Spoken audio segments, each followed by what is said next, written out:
Hey guys, what's going on? Just wanted to show you some upgrades that I did to the truck this week as far as lighting goes.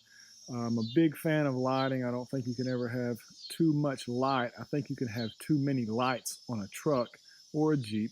I think sometimes it gets a little overkill with 4 or 5 light bars and things like that. So I'm really trying to maximize the space that I have on here. So if you see, I added these Rigid D2 cubes to the fog lights, and I had the mounts already because I had these on a previous truck. They did fit an 18, so everything lined up okay. Those are the older D2s. They're not the D2 Pros, which are a lot brighter. And the reason I didn't get those, if you see real closely, Rigid Industries right there. Well, on most of the new Pros, that is white. And if you see, that's upside down. And so the mount is upside down. So if this is white, then it like really just pops and shows that it's upside down and you're trying to look at it and see what it is. So I prefer the older style. So I've had these on my 2015 truck and just put these back on here instead of ordering the new Pros. While the Pros would be brighter, I just don't like the fact of that Rigid Industries being outlined in white. So I did something a little different on these lights. Instead of running a separate switch, I wired these in to the existing fog light switch.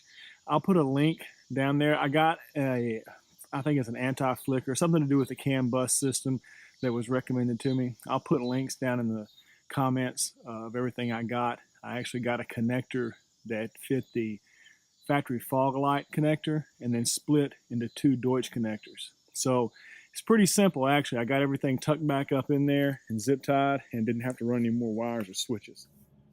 Okay, so here we are with the stock headlights.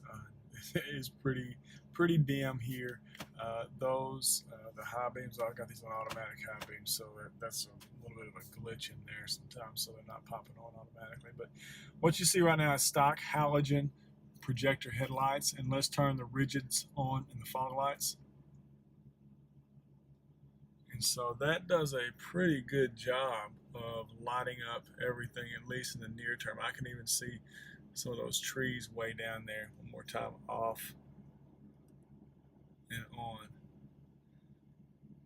One thing I would like to have more of that I do have in my Jeep and I get kind of spoiled is this side area over here. And I'd like to have it where it's coming to here. I'd like to have it going over quite a bit more. That would probably involve putting what they call ditch lights mounted up here on the, I guess, whatever that piece is between the hood and the windshield.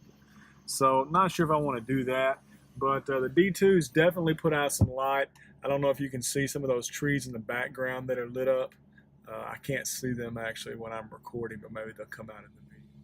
All right, guys, one more time. I thought I'd show you what these look like kind of in a real world condition as opposed to shooting them out across an empty field. This is actually on gravel road here, and turn those on. Definitely lights it up. I can see trees way down there. It's not as bright as what's right out in front of the truck, but not sure if it's visible on the camera. We'll see. But definitely an improvement. And since these were left over from my last truck, I've had these on a Jeep and a truck, and so definitely worth it since I've just recycled them. Had these rigids for several years and they've held up well, so happy with the install.